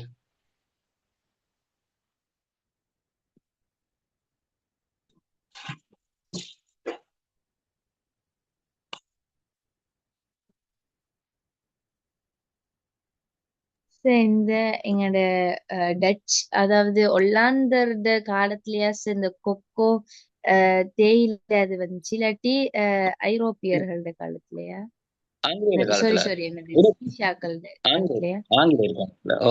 காலத்துல ஒல்லாந்தர் காலத்துல என்ன செஞ்சாங்கன்னா கோப்பி பயிரிட்டாங்க. கோப்பியே ஒல்லாந்தர் பயிரிட்டாங்க. அது பெரிய அளவுல அவங்க கொண்டு செல்ற முன்னுக்கு ஆங்கிலேயரால் கரையோர பிரதேசம் கைப்பற்றப்பட்டு விட்டது. அதுக்கு பிறகு அந்த கோப்பி பயிற்சிகை ஆங்கிலேயர் காலத்துல மேலும் வளர்ச்சி கண்டது. அதுக்கு ஆங்கிலேயரால்தான் அதுக்கு பிறகு கொக்கோ, தேயிலை, ரப்பர் எல்லாமே கொண்டு வரப்பட்டது. கருவா பயிரிடுதல் கூட ஒல்லாந்தர் தான் பயிரிட்டாங்க. கருவாவை போர்த்துகேயர் இயற்கையாக உள்ள கருவாவை பெற்றுத்தான் லாபம் சம்பாதிச்சாங்க.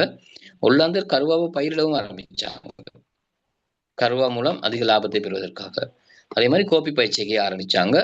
அது வெற்றிகரமாக கொண்டு சென்றது ஆங்கிலேயர். ஆங்கிலேயர் காலத்துல தான் இலங்கையில பெருந்தோட்ட பயிற்சிகை அறிமுகமானது. சரி, நல்ல ஒரு கேள்வி.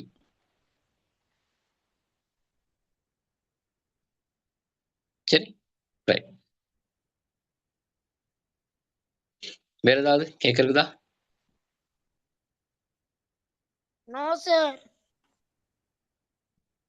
ரைட். கண்டி ராஜ்யத்தில் காணப்பட்ட அதிகார போட்டி.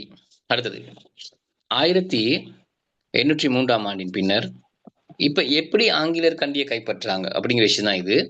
இப்ப கண்டிக்குள்ள இருக்கிற ஒரு போட்டி தான் ஆங்கிலேயரால கண்டியை கைப்பற்றது காரணமா இருந்துச்சு. ஏற்கனவே இருந்த ஒற்றுமை போர்த்துகேயரை ஒல்லாந்தரை கண்டிக்குள் வரவிடாமல் மக்களாலும் மன்னராலும் பாதுகாக்கப்பட்டதை இல்லாமலாக்குனது ஆங்கிலேயர்கள். அப்ப அந்த ஒற்றுமை இருந்திருந்தால் ஆங்கிலேயராலையும் கண்டி ராஜஸ்தானியை கைப்பற்றி இருக்க முடியாது. அப்ப கண்டி ராஜஸ்தானிக்குள் இருந்த அந்த அதிகார போட்டி தான் காரணம் கண்டி ராஜஸ்தானி ஆங்கிலேயரால் கைப்பற்றப்படுவதற்கு. பாருங்க,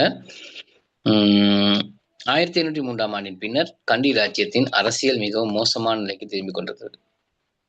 1803 பிரித்தானிய மலைநாட்டை ஆக்கிரமித்து கொள்ள முற்பட்ட சந்தர்ப்பத்தில் அரசனுக்கும் மக்களுக்கும் இடையே காணப்பட்ட நல்லுறவு 1815 ஆண்டாகும் போது சீர்குலைய தொடங்கியது. நல்லுறவு இல்லாமல் போயிடுச்சு. ஸ்ரீ விக்ரம் ராஜசிங்க மன்னன் ஆட்சி காலத்தில் கண்டி ராஜ்யத்தின் உள்ளக அதிகார போட்டி வளர்ச்சியுற்றுமையால் அதுவரை நிலவி வந்த ஒற்றுமை வீழ்ச்சி உறானது அது காரணமானது. அவ்வதிகார போட்டியை கீழ்வரும் தலைப்புகள் பலவற்றின் ஊடாக கலந்துரையாட முடியும். எப்படி அந்த அதிகார போட்டி வந்துச்சு அப்படிங்கிற விஷயத்தை நாங்க இப்ப பார்க்க போறோம். அதையும் ஒருத்தர் நாங்க பார்த்துக்கொள்வோம். 3 தலைப்பின் கீழ் நாங்க அதை பார்ப்போம். அது என்னென்னு பாருங்க. அரசனுக்கும் பிரதானிகளுக்கும் ஏற்பட்ட முரண்பாடுகள், அரசனுக்கும் பௌத்த குருமாருக்கும் இடையே ஏற்பட்ட முரண்பாடுகள், பிரதானிகளுக்கு இடையே ஏற்பட்ட முரண்பாடுகள் அப்படி இருக்குது. அந்த மாதிரி காரணங்கள் பிரிஞ்சு இருக்குது. ஒவ்வொருத்தருக்கும் எப்படி முரண்பாடு ஏற்பட்டதுன்னு சொல்லி. சரி, அதான் நாங்க பார்க்க போறோம். முதலாவது, அரசனுக்கும் பிரதானிகளுக்கும் இடையே ஏற்பட்ட முரண்பாடுகள். அதுல பாருங்க, ஸ்ரீ விக்ரம் ராஜசிங்க மன்னன் மலைநாட்டு பிரதானிகளின் அதிகாரத்தை பலவீனப்படுத்துவதற்கு மேற்கொண்ட நடவடிக்கைகளால் அரசனுக்கும் பிரபுக்களுக்கும் இடையே பிரச்சனைகள் ஏற்பட்டன. அரசனுக்கும் பிரபுக்களுக்கும் இடையில பிரச்சனைகள் ஏற்பட்டன. அவற்றில் முக்கியத்துவம் பெறும் சந்தர்ப்பங்கள் வருமாறு என்னென்ன பிரச்சனைன்னு சொல்லி சொல்லப்பட்டிருக்கிறது. அதை பாருங்க. பிரபுக்கள் சிலருக்கு வழங்கப்பட்டிருந்த உத்தியோக பொறுப்புகளை அரசன் தனது நாயக்க வம்ச உறவினர்களுக்கு வழங்கியமை. இப்ப அரசனும் என்ன செய்யறான்னு சொன்னா, நான் ஆரம்பத்திலே சொன்னேன், பிலிமத்தலாவையால் மன்னனாக்கப்பட்டவன் சிறிது காலம் பிலிமத்தலாவை சொல்றதை கேட்டான். பிறகு தன் நாயக்க வம்சத்தவர்களுக்கு என்ன செய்தான், அதிகமான பதவிகளை கொடுத்து அவர்கள் சொல்வதை கேட்டான். ஏன்னா மன்னனுக்கு அனுபவம் இல்லை, வயது குறைவு. இப்படிதான் இங்க பிரச்சனைக்கு காரணம். கொஞ்சம் கொஞ்சமா இருந்த பிரச்சனை அப்படி என்ன செய்தது, பெரிதாக மாறியது. நாட்டு மக்களுக்கு தீங்கிழைத்த பிரபுக்களுக்கு அரசன் தண்டனை வழங்கினான். நல்ல விஷயம் தான் செஞ்சான். நாட்டு மக்களுக்கு தீங்கு விளைவித்த பிரபுக்களுக்கு, பிரதானிகளுக்கு மன்னன் தண்டனை கொடுத்தான், மரண தண்டனை கொடுத்தான். அதை பிரபுக்கள் என்ன செய்யல, ஏற்றுக்கொள்ளல. ஒரு பிரதானிக்கு மரண தண்டனை கொடுத்தால் அடுத்து இருக்கிறவர் அதை ஏற்றுக்கொள்ள மாட்டார். என்னதான் பிழை செஞ்சிருந்தாலும் அதை ஏற்றுக்கொள்ள மாட்டார். இதுதான் இயல்பு. தன்னை பதவியில் அமர்த்துவதற்கு பாடுபட்ட மகா அதிகாரம் பிலிமத்தலாவைக்கு மரண தண்டனை விதித்தமை. பிலிமத்தலாவை கொடுத்தார் மரண தண்டனை. அதான் மிகப்பெரிய பிரச்சனையாக மாறியது. பிரபுக்களின் அதிகாரம் வளர்ச்சியுற்றிருந்த சில பிரதேசங்களை சிறிய நிர்வாக அலகுகளாக பிரித்து அதற்கு புதிய உத்தியோகத்தர்களின் பிரபுக்களை நியமித்தமை. மன்னனும் சில தேவையில்லாத வேலைகள் செஞ்சார். முரண்பாடு ஏற்படுவதற்கான வேலைகளை அவரும் செய்தார். பிரபுக்களுடைய அதிகாரம் வளர்ச்சியுற்றிருந்த சில பிரதேசங்களை பிரிக்கிறாரு, சிறிய அலகுகளாக பிரிச்சு 2 பேருக்கு பகிர்ந்து கொடுக்கிறார். ஒரு பகுதியில மன்னனுக்கு, அந்த பிரதானிகளுக்கு நல்ல மரியாதை இருக்குது மக்கள்கிட்ட. மன்னன் என்ன செய்தார், அந்த பிரதேசத்தை 2ஆ பிரிச்சு 2 பேருக்கு கொடுத்து விட்டார். இப்ப அந்த பிரபு, இவ்வளவு அதிகாரம் கொண்ட அந்த பிரபுன்னு சொல்றது பிரதானிகள், அந்த இடத்துல இருந்து நிறைய வரி வசூலிக்கிறாங்க, நிறைய லாபத்தை சம்பாதிக்கிறவங்க. அதை பிரித்து கொடுத்தால் அவங்களுக்கு வருகின்ற வருமான வழிகள் எல்லாம் பாதிக்கப்பட்டுவிடும், தங்களுடைய மரியாதை இல்லாமல் போகும். ஆகவே இது மன்னனுக்கு எதிராக பிரதானிகள் செயற்பட காரணமாக மாறியது. சரி, உதாரணமாக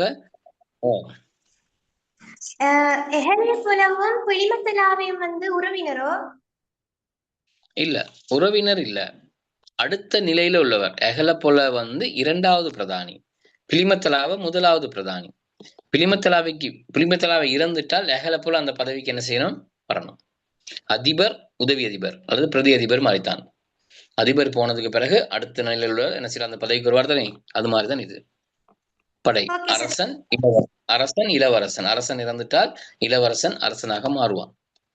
இந்த நிலை தான் இது. பிரதானிகள் உறவினர்கள் இல்ல, அவங்களுக்குள்ள சில நேரம் உறவு முறை இருக்கலாம், அந்த பரம்பரையா கூட இருக்கலாம். ஆனா 2 பேரும் அரசு அதிகாரிகள். இப்ப உதாரணம் பாருங்க. சப்ரகமோ திசாவணியை 2ஆக பிரித்தார். சப்ரகமோ பெரிய ஒரு திசாவணி, அங்க இருக்கிற பிரபுவுக்கு நல்ல மரியாதை இருக்குது. அதை 2ஆ பிரிச்சு 2 பேருக்கு கொடுத்துட்டார். சரி, பிரபுக்களிடையே பிரச்சனை உருவாகும் வண்ணம் பதவிகளை வழங்கியமை. பிரபுக்களுக்குள்ள பிரச்சனை வர்ற மாதிரி பதவி வழங்கியிருக்கிறாரு.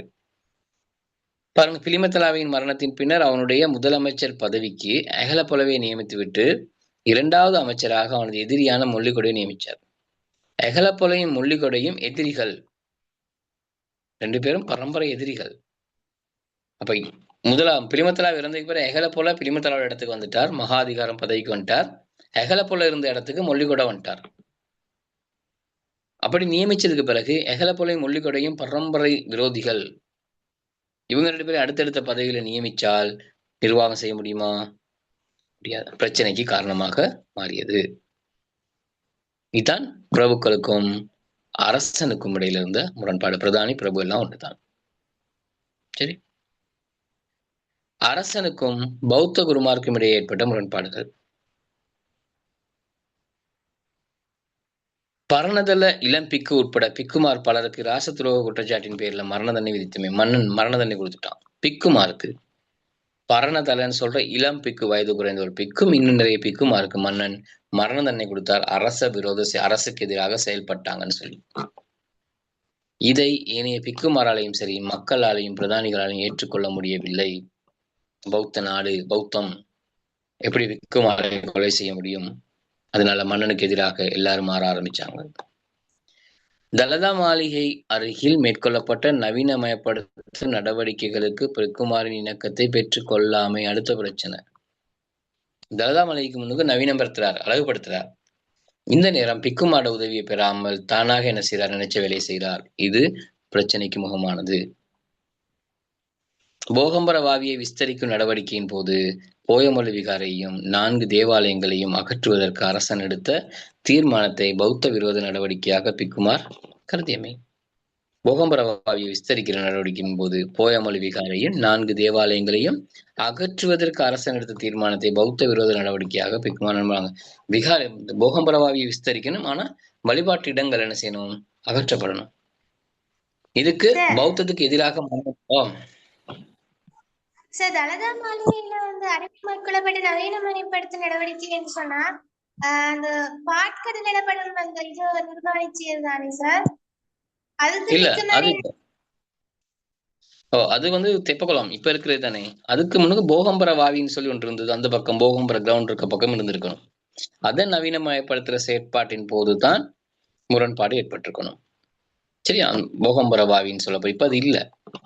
இது பிறகு அமைக்கப்பட்ட பாட்கடல்னு சொல்லப்படுறது தானே. இதுவும் நினைக்கிற விக்ரமராஜசிங்கன் காலத்துல அமைக்கப்பட்டதாகத்தான் இருக்கணும். அப்ப அந்த செயற்பாடுகளின் போதுதான் மக்களுக்கும் அரசனுக்கும் பிக்குமாருக்கும் இடையில முரண்பாடு ஏற்பட்டது. பிக்குமார்ட்ட கேட்காம பௌத்தத்துக்கு எதிராக இவர் செஞ்ச விஷயம் நல்ல விஷயம்தான். நகர அலங்காரப்படுத்தணும்.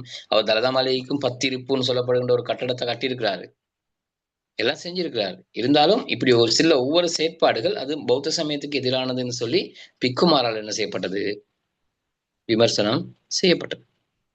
சரி, முன்னால் உள்ள அந்த ஆறு எந்த பெயர்ல அழைக்கப்படும் சார்?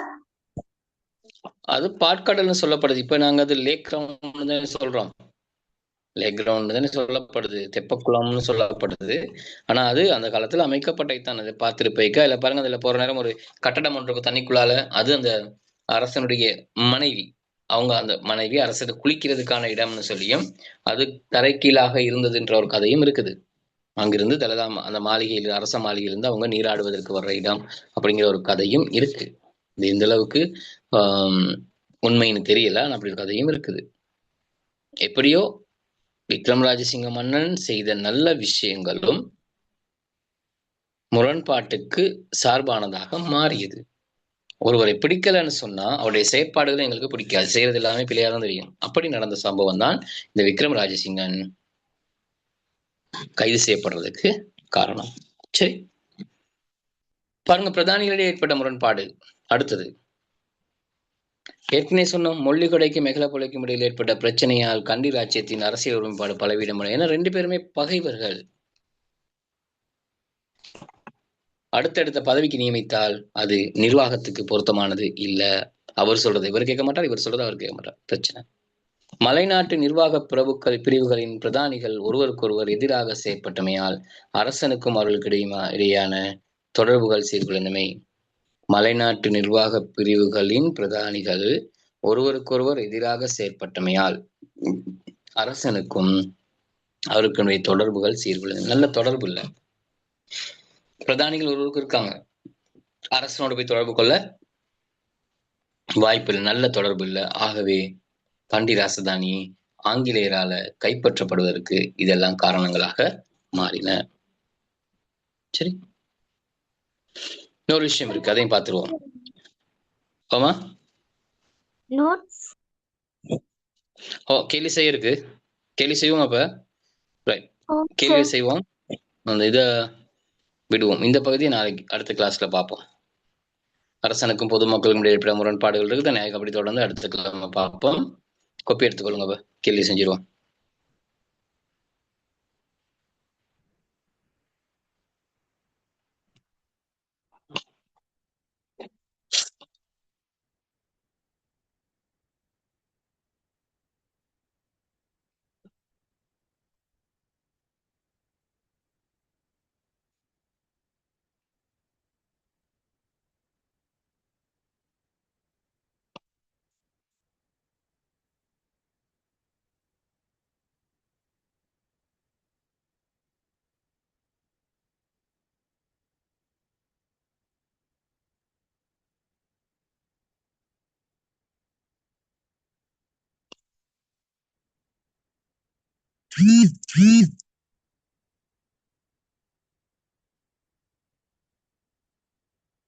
என்ன கேள்வி பிள்ளைகள் செஞ்சிருக்கோம்? பார்ட் 2 தான் செஞ்சோம் இல்லையா? சார் நாங்க வந்து 2ஆம் ஆம் பாடத்துல சார். கேள்வியோட ஆன்சரும் கேள்வியும் இருக்கிறது எழுதினாங்க. அதான் எழுதுன மண்டைக்கு. சார் நீங்க போன கிளாஸ் அனுப்புறேன்னு சொன்னீங்க சார். ஆனா அனுப்ப இல்ல சார். அனுப்பி விடுறீங்களா சார்? பிடிஎஃப் அனுப்புன்னு சொன்னேன். முதலாம் பாடமா 2ஆம் பாடமா? முதலாம் பாடம். அனுப்பிட்டேனே முதலாவது முதலாம் பாடம். பாடம் சார். அனுப்பிட்டேனே. அது ஏற்கனவே போட்டதே. நோ குரூப் சார், வரல. கிடைக்கல சார் எங்களுக்கு. சரி, இன்றைக்கு போடுறேன். ஆம் சார். இன்றைக்கு போடுறேன். இதை செய்வோம். இதை நாங்கள் செஞ்சோமா அந்த கேள்விகள் இல்லை தானே? சார் அந்த கேள்வியும் விடையும் இருக்கிறது போடுங்களேன். இதை எழுதிக் கொள்வோம். கேள்வி செஞ்சு கொள்வோம். இதுவும் சார் தேவைதானே? கேள்வி கேள்வி எழுதிக் கொள்வோம். அதையும் செய்வோம். சரி, இப்ப இது கேள்வியும் விடையும் எழுதுங்க. கேள்வி எழுதி விடை எழுதுங்க. கேள்வி வேணுமே. இந்த கேள்வி அன்றைக்கு நாங்க எழுதலையே. No sir. இதை எழுதிக் கொள்வோம்.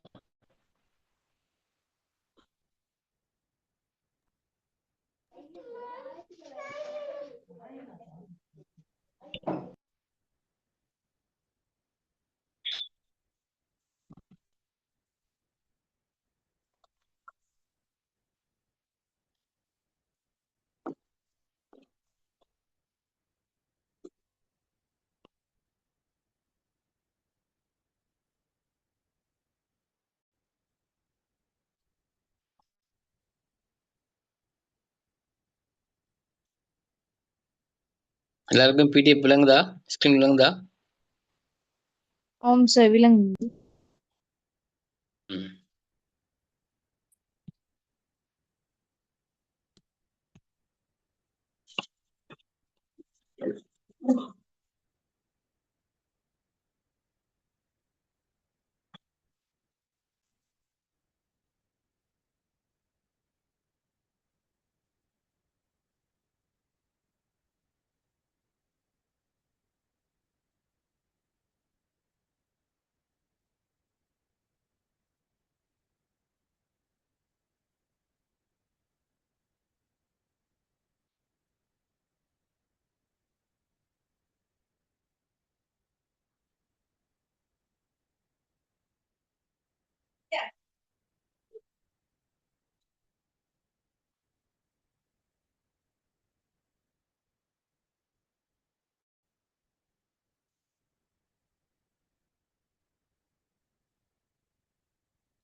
ஆம் சார்.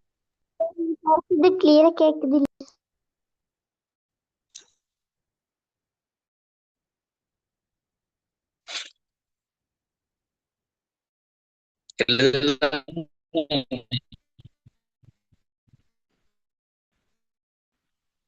சார் உங்க வாய்ஸ் கிளியர் இல்ல சார்.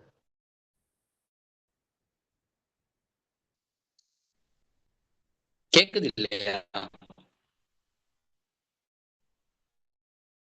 கிளியர் இல்ல சார்.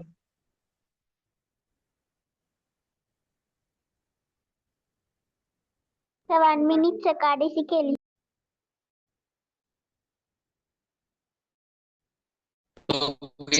ஏற்கனவே செஞ்ச கேள்விகளுக்கான விடையும் இந்த கேள்விகளுக்கான விடையும் எப்ப சார் பாக்குறது?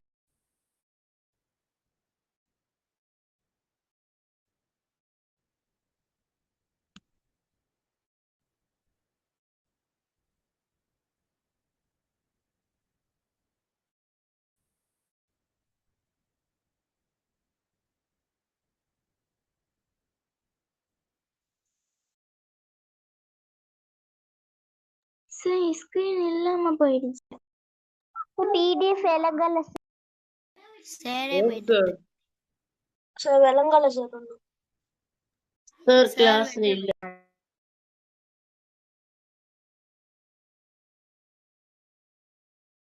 சார் சார்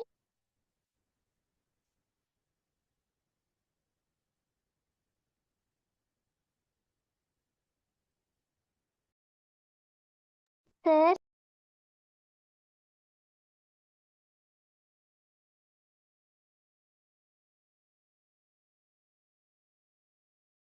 சார்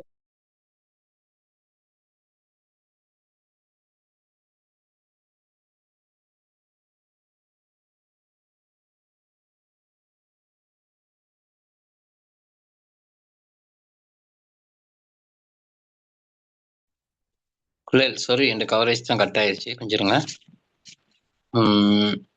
கொஞ்சம் வெயிட் பண்ணுங்க. என்ன கேள்வி? முதல் பாடத்தில் உள்ள கேள்வி தான் நாங்கள் டிஸ்கஸ் பண்ணிருக்கல குலேல்.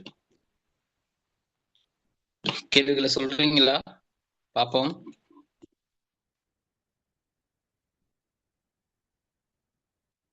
சார் என்னென்ன கேள்வி இருக்கு? கேள்வி சொல்லுங்க, அதை செக் பண்ண, அதை பார்ப்போம். நாங்க இப்போ எழுத டைம் இருக்கா இதுதானே?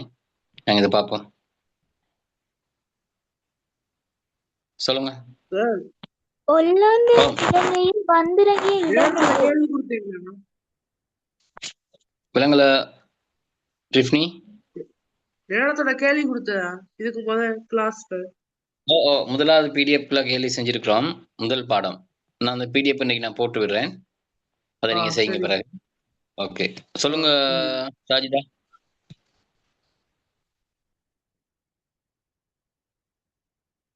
சஜிதா கேள்வி சொல்லுங்க. சார் உங்களுக்கு கேள்வியும் விடையும் இருக்கிற குரூப்ல போடணுமா சார்? ஓ போடுறேன். கேள்வி சொல்லுங்க. நாங்க அன்னைக்கு பார்க்க வேண்டிய கேள்வி என்னன்னு சொல்லி. ஒல்லாந்தர் இலங்கையில் வந்திறங்கிய இடம் எது? சொல்லுங்களேன். மட்டக்களப்பு. பார்த்துக்கொள்ளுங்க. நீங்க விட சொல்லுங்க சாஜிதா, நீங்க பாப்போம், அப்ப லேசா இருக்கும். சாரி ஆபினா. சார் நான் ஆன்சர் எழுதல சார். சரி, மட்டக்களப்பு அவங்க ஒல்லாந்தர் வந்திறங்கிய இடம். அடுத்தது,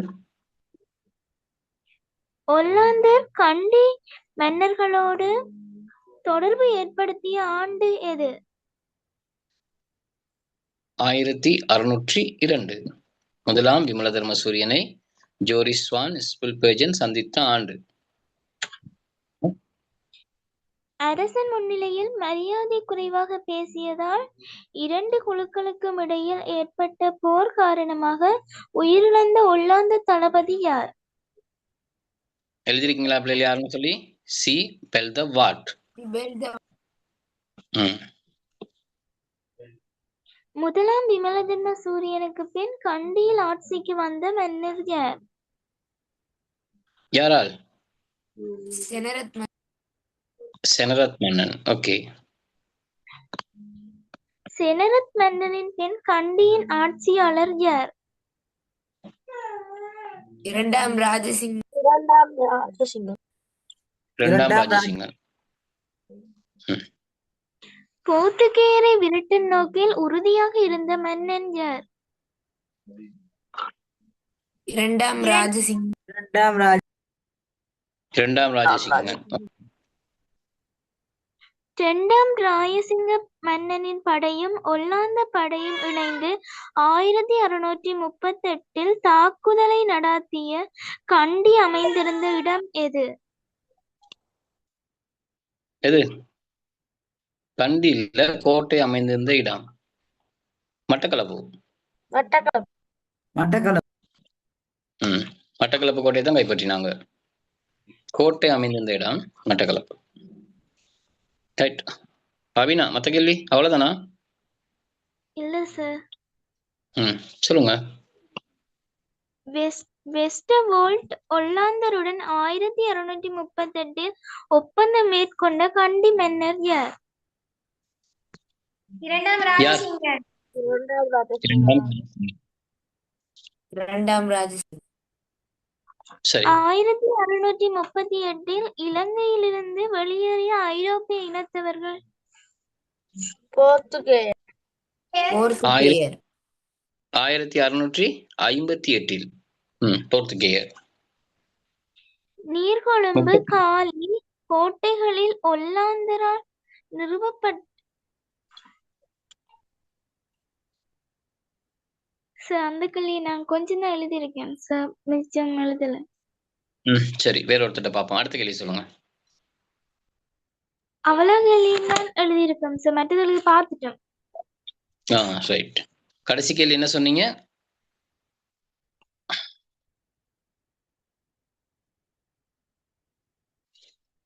வேற ஏதாவது கேள்வி எழுதிருக்கீங்களா பிள்ளை? நாங்க பார்க்க வேண்டியது இருக்குதா எதுவும்? ஓம் சார், என்ன இருக்குது? சொல்லுங்களேன் கேள்வியே. 1638 ஆண்டு உடன்படிக்கையின் வாசகங்கள் அவை. யாரு கிட்ட கேட்போம்? நான் சவிக்ஷன், இந்த வாசகங்களை சொல்லுங்களேன்.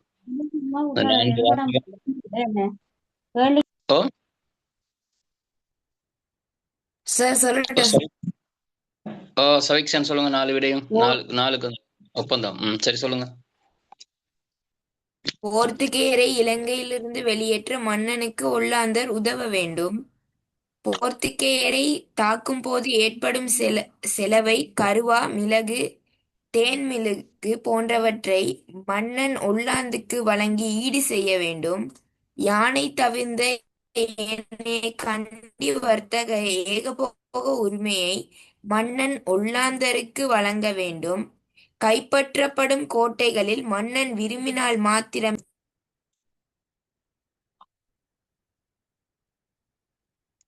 கைப்பற்றப்படும் கோட்டைகளில் மன்னன் விரும்பினால் மாத்திரமே ஒல்லாந்தர் தங்கி இருக்கலாம்.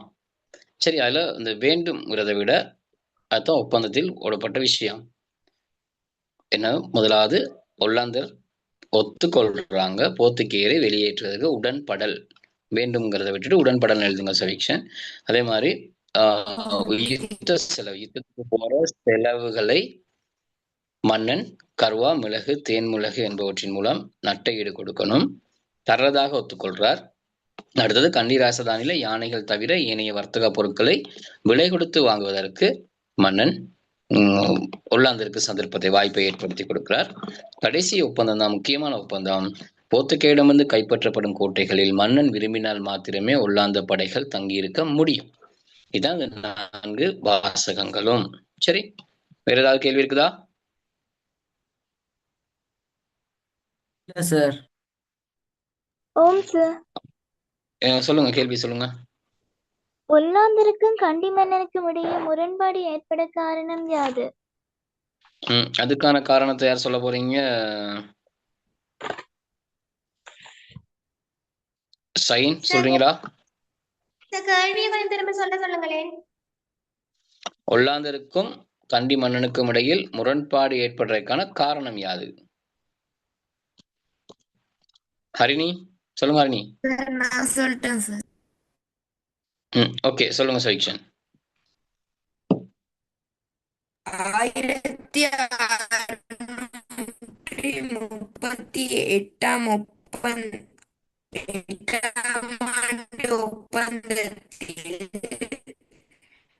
மன்னன் விரும்பினால் மாத்திரமே ஒல்லாந்தர் படைகள் நிறுத்தி வைக்கப்படும் என்று குறிப்பிடப்பட்டிருந்தது. எனினும் ஒப்பந்தப்படி முதலிய கோட்டைகளில்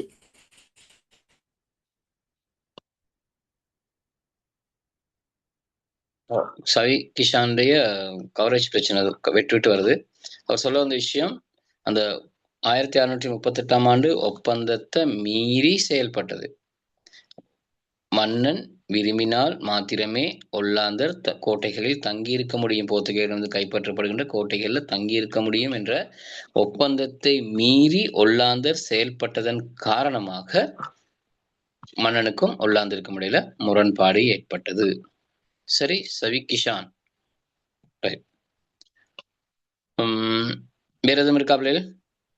ஓம் சார். ஒல்லாந்தர் அபினா சொல்லுங்க. ஒல்லாந்தர் கண்டி ராசதானியுடன் மேற்கொண்ட தொடர்புகள் எத்தகையன? எப்படியான தொடர்பு வச்சிருந்தாங்க கண்டி ராஜதானிகளோடு? வேறொருவர் சொல்லுங்க. கடித தொடர்பு.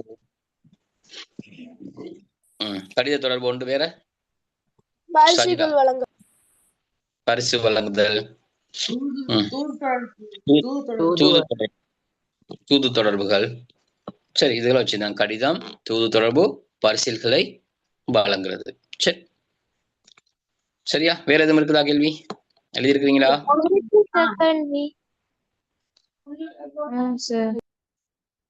சொல்லுங்க ஃபரா. ஃபரா இருக்குதா எதுவும் கேள்வி? மற்ற கேள்வி தான் ஓகேயா? செஞ்சிட்டோம். சொல்லுங்க என் கேள்வியை.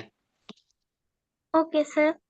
ஒல்லாந்தர் கண்டி மீதான கொள்கையில் ஏற்பட்ட மாற்றங்கள் ஏற்பட காரணங்கள் அவை. ஒல்லாந்தர் கண்டி மீதான கொள்கைகளில் மாற்றம் ஏற்பட காரணம் என்ன? என்ன காரணம்? யார் எழுதியிருக்கிறீங்க விடை? மாற்றம் ஏற்பட காரணம் யாரும் எழுதலையா? கொள்கைகள்ல மாற்றம் ஏற்பட காரணம் ஏன் எழுதல? கேட்டு கேள்வி விளங்கி இல்ல சார். வேற எதுவும் சொல்லலுமா? சொல்லுங்க அபினா, இருக்கா கேள்விய? ஒல்லாந்தர் கண்டி மீதான கொள்கையில் மாற்றங்கள் ஏற்பட காரணங்கள் அவை. என்ன காரணம்?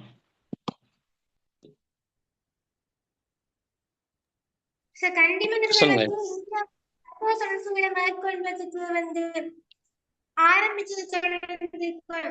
முரண்பாடு ஏற்பட்டது. வேற முரண்பாடுகள் தொடர்பாக அடுத்து வந்து இந்த பொருளாதார பிரச்சனைகள், அதுக்கு பிறகு வந்து இந்த கோட்டைகளை கைப்பற்றி கொண்டாங்க, அவங்களுக்கு வச்சு பண்ணிருந்தாங்க. அதுதானே சொல்லிக்கணும். அது இந்த கோட்டைகளை கைப்பற்றினதுல ஏற்பட்ட பிரச்சனை, மன்னனோட முரண்பாடு ஏற்பட்டது, வர்த்தகத்தை மேற்கொள்ற நேரம் இடம்பெற்ற முரண்பாடுகள், இதுகள் எழுதியிருந்தீங்கன்னா ஓகே. சரி, மிச்ச கேள்விகளை நாளைக்கு எல்லாரும் எழுதி கொள்ளுங்க. செய்ய வேண்டிய கேள்விகள் நான் இப்போ முதலாவது பிடிஎஃப் நான் போட்டு விடுறேன். இப்போ குரூப்ல போடுறேன். கேள்வி உள்ள பிடிஎஃப். அதில் பார்ட் 1 இருக்கும், பார்ட் 2 இருக்கும். முதல்ல செய்யாதாக்கள் அதை செய்யுங்க. அடுத்தது அதில் சில எழுத்துக்கள் இருக்கும், எழுத்துக்களை பார்த்து நல்லா வாசிச்சுட்டு செய்யுங்க. சில எழுத்து பிழைகள் இருக்கும். ஓகே பிள்ளைகள், வேற எதுவும் கேட்க இருக்குதா?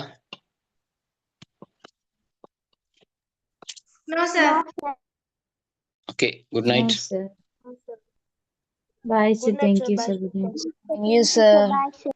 Bye.